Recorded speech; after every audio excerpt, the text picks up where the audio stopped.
Hello नमस्कार, स्वागत है आप सभी का टेक्स्ट बुक सुपर कोचिंग पर। तो जितने भी गवर्नमेंट जॉब एम्प्लॉय हैं या जो सरकारी नौकरी की तैयारी कर रहे हैं, उन सब ने ये न्यूज़ ज़रूर सुनी होगी पिछले 1 डेढ़ 2 महीने से कि 8th पे कमीशन को लेके बहुत सारी चर्चाएं चल रही हैं, बहुत सारी हलचल चल रही हैं। पहले न्यूज़ ये थी कि 8th पे कमीशन जो है वो लागू होने वाला है। जो एम्प्लॉय यूनियन है, जो कर्मचारी यूनियन है, उनकी जो है वो कुछ बातचीत हुई है, बहुत सारे फिटमेंट फैक्टर जो है वो भी बताए गए। लेकिन अब यहाँ पर एक न्यूज़ पिछले 3-4 दिन से चल रही है, या बोले पिछले 1 हफ्ते चल रही है कि 8th पे कमीशन जो है वो होल्ड पर है, या हो सकता हो 8th पे कमीशन जो है वो लागू हो ही ना कभी। एक परफॉर्मेंस बेस्ड हाइक सिस्टम जो है या परफॉर्मेंस बेस्ड सिस्टम जो है वो गवर्नमेंट लेकर आए। तो बहुत सारी चर्चाएं चल रही हैं, तो उन्हीं पर डिस्कस करने वाले, वीडियो के एंड तक बने रहिएगा। एक चीज मैं आपको क्लियर करूं, 8th पे कमीशन लागू होगा इसको लेकर कोई ऑफिशियल जानकारी नहीं है। 8th पे कमीशन नहीं लागू होगा इसको लेकर भी कोई आधिकारिक बयान नहीं आया है। परफॉर्मेंस बेस्ड हाइक होगा इसको लेकर भी कोई ऑफिशियल जानकारी नहीं है, ये तो आप मानिए। लेकिन जो चर्चाएं चल रही हैं उनके पीछे हम थोड़ा सा डिस्कशन करते हैं ताकि आपको चीजें जो है समझ में आए।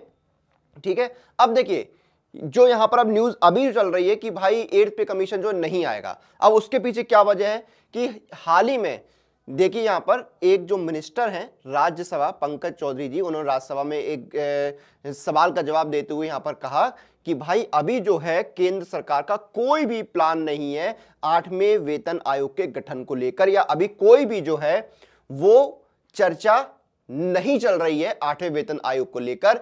यह जानकारी यहां पर दी गई है। देखिए यहां पर बोला गया है, responding to a question in the Rajya Sabha, Pankaj Chaudhary, Minister of State for Finance, stated that there is currently no plan for the formation of the 8th Central Pay Commission। यानी 8वें वेतन आयोग को लेकर अभी कोई plan नहीं है। इसकी जानकारी जो है वो पंकज चौधरी जी ने दी राज्यसभा में एक सवाल के जवाब में। तो यहां पर जो है वो चीज निकल कर आई कि 8th पे कमीशन जैसी कोई चीज लागू नहीं हो रही है। अब यहां पर बहुत सारी चीजें चले। एक तो पहले तो अभी से चर्चाएं चलना ही मुझे तो थोड़ा सा समझ नहीं आया कि अभी चर्चाएं क्यों चल रही, क्योंकि 8th पे कमीशन जो है वो लागू कब होगा, 1 जनवरी 2026 से। 1 जनवरी 2026 से लागू होगा। अभी 1 साल से ज्यादा समय जो है वो यहां पर बचा हुआ है इसको लागू होने में ही, क्योंकि पे कमीशन जो है वो हर 10 साल में लागू होते हैं। तो इसका पहले वाला जो है वो 1 जनवरी 2016 से लागू हुआ था, जो कि जाके जुलाई अगस्त में इसकी घोषणा हुई थी, आई थिंक, जितना मुझे याद है। तो मानिए कि 1 डेढ़ साल जो है अभी बाकी है। तो अभी से चर्चाएं जो है होना ही थोड़ा सा समझ से बाहर है।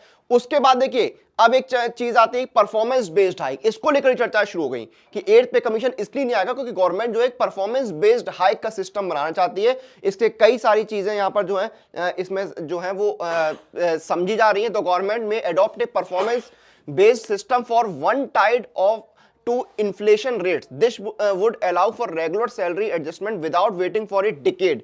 यानी कि देखिए जिस हिसाब से महंगाई बढ़ती है या और चीजें जो है वो होती है, इसलिए 1 दशक का 10 साल का इंतजार ना करना पड़े, इसलिए गवर्नमेंट जो है वो एक परफॉर्मेंस बेस्ड सिस्टम जो है वो लाने का प्लान कर रही है कि सैलरी जो है वो एम्प्लॉइज को उसका में जो हाइक है, सैलरी में जो हाइक है उसके लिए 10 साल का इंतजार ना करना पड़े। वैसे बेसिकली आप देखेंगे केंद्र सरकार में क्या होता है, हर साल जो है साल में 2 बार डीए मिलता है। कितने बार? 2 बार। एक बार आपका जनवरी में और दूसरा आपका जुलाई में। अब डीए जो है, डियरनेस अलाउंस, महंगाई भत्ता, साल में 2 बार लगता है और ये डिपेंड करता है कि कितनी महंगाई बढ़ी है। ठीक है, जैसे कि 1% भी मिला है, अगर आप देखेंगे 7th पे कमीशन में, तो एक बार 1% भी मिला था, 2% भी मिला है, 3% भी मिल जाता है कभी कभी, 4 भी और 5।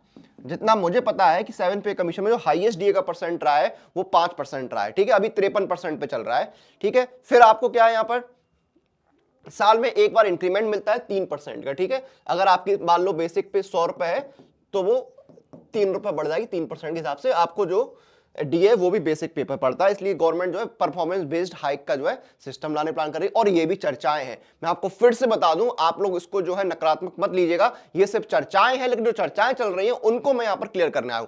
अब इससे 1 डेढ़ महीने पहले क्या चर्चा थी कि गवर्नमेंट की जो है कर्मचारी यूनियन से बात हुई है, जो है 8th पे कमीशन आएगा। मैंने भी उस पर एक सेशन किया था। ठीक है, तो उसमें क्या चीजें निकल के आई थी, देखिए 1 जनवरी से लागू होना है। ठीक है, बिल्कुल सही बात है। अब देखिए ऐसा नहीं है कि कोई भी जो है बढ़ोतरी नहीं होगी। अगर 8th पे कमीशन नहीं आता तो उसके अल्टरनेटिव या उसके रिप्लेसमेंट के तौर पे कुछ ना कुछ गवर्नमेंट जरूर लेके आएगी। देखिए आपका हाइक तो होना तय है, हाइक तो होगी, क्योंकि 10 साल का जो है वो समय इंतजार हो जाएगा, 10 साल पूरे हो जाएंगे। तो अगर 8वां वेतन आयोग नहीं आता है तो कोई नया सिस्टम आएगा जिसमें आपका जो है वो सैलरी बढ़ेगी। अब बेसिकली होता क्या है, जो फिटमेंट फैक्टर की बात चल रही थी वो चल रही थी 1.92, जो आपकी बेसिक पे होगी उसमें 1.92 का गुणा हो जाएगा। ठीक है, अब इसमें भी कई चर्चाएं थी कि भाई 3 का गुणा हो जाएगा, नहीं होगा। मैंने आपको पिछली बार भी बताया था कि इतना हाइक नहीं मिलेगा। ठीक है, उसका रीजन है 2016 में जब आपका 7th पे कमीशन लागू हुआ था तब कितना फिटमेंट फैक्टर था, 2.56। उस समय पर जो आपका डीए वो 125% था, अभी डीए 53% है। तो कहां से आपको जो है वो मिल जाएगा 103 गुना हाइक? नहीं मिलेगा। 1.92 का था, 18,000 बेसिक पे है अभी। ठीक है, उसके बाद जो है फिटमेंट फैक्टर अगर ये लागू होता तो 34,000। तो वही बेसिकली कोई भी चीज लागू होगी आपकी, चाहे वो सैलरी चाहे वो परफॉर्मेंस बेस्ड हाइक हो या कुछ भी हो, आपका जो है वो इतना ही जो है बेसिक पे इनका 18,000 है, उनका जो है 34,000 के आसपास पहुंचेगा। ठीक है, 18,000 वालों को 54,000 बेसिक पे नहीं पहुंचेगा, ये बिल्कुल सच बात है। ये आप ऑन एंड एवरेज मानिए कि 20% के आसपास जो है आपकी सैलरी बढ़ेगी। ठीक है, अगर मान लीजिए अभी आपकी कितनी सैलरी है, अभी मान लीजिए आपकी 100 रुपए सैलरी है, ठीक है, जिसमें 53% आपको डीए मिल रहा है, कितनी होगी 153 रुपए। अब 100 रुपए में जो है आपको कितना हाइक मिला, 1.9 तो गुणा तो 192 रुपए होगी। ठीक है, ये आपका बस इतना डिफरेंस आएगा। अब इस डिफरेंस की वैल्यू कहां बढ़ती है? इस डिफरेंस की वैल्यू बढ़ती है जब आपको और अलाउंसेस मिलते हैं, जैसे डीए। अभी डीए 100 रुपए पर अगर मान लो आपको मिल रहा है 2%, तो आपके 2 रुपए बढ़ेगा। लेकिन जब ये डीए आपको 192 या लगभग 200 रुपए पे मिलेगा 2%, तो वो 4 रुपए हो गया। तो ये फायदा होता है। एचआरए पे, एचआरए आपको कितना मिल रहा है अभी 10, 20, 30%। अगर 100 रुपए पे 10% एचआरए आपको मिलता है तो वो होता है 10 रुपए, लेकिन 200 पे मिलेगा तो 20 रुपए हो जाएगा। तो ये डिफरेंस जो है आपको देखने को मिलता है। तो ये सारी चीजें, अभी का बात करें 7 पे कमीशन में जो मिनिमम बेसिक पे है वो 18,000 है, जिसको हम बोलते हैं पे लेवल 1 में। फिर 19,900, 21,700, 25,500, 29,200, 35,400, 44,900, इस तरह से यहां पर आपकी जो है बेसिक पे चलती रहती है।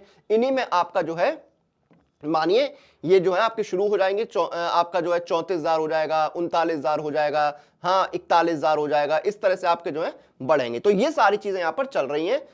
तो आपका देखिए सैलरी हाइक होगा क्योंकि 1 दशक हो जाएगा। अब किस तरीके से होता है, 8वें वेतन आयोग को लेकर होता है या एक नए परफॉर्मेंस बेस्ड हाइक सिस्टम को लेकर होता है, ये सारी चीजें देखने को मिलेंगी। लेकिन मैं फिर से आपको बता दूं, ये सारे अभी आकलन चल रहे हैं। ठीक है, कहीं पर भी कोई भी ऑफिशियल आधिकारिक जो है वो गवर्नमेंट की तरफ से जो है जानकारी नहीं आई है, और अभी बहुत समय है, 1 से 1.5 साल जो है यहां पर है। अगर कोई वेतन आयोग को लेकर पुख्ता जानकारी आती है तो वो कम से कम मानिए आप कि या तो अगले वित्तीय वर्ष की शुरुआत में या फिर बजट के दौरान जो है इसको पेश किया जा सकता है। जो भी जानकारी होगी, आएगा कि नहीं आएगा, किस फॉर्म में आएगा, लेकिन अभी फिलहाल कोई जानकारी ऑफिशियल नहीं है, सिर्फ आकलन चल रहे हैं। हाँ, यह बात बिल्कुल सच है कि 1 जनवरी 2026 को जो है वो आपका वेतन आयोग पेंडिंग हो जाएगा। ठीक है, क्लियर है? तो ये सारी चीज हो गई। अब एक चीज और, मैं वीडियो खत्म करूं उससे पहले, अगर आप किसी भी गवर्नमेंट एग्जाम की तैयारी कर रहे हैं तो सुपर कोचिंग आपके लिए बेस्ट ऑप्शन है, क्योंकि यहां पर आपको हर एग्जाम के लिए जो है तैयारी करने का मौका मिलता है। और एक सुपर कोचिंग में आपको live classes, doubt session, revision session, strategy session, mock test,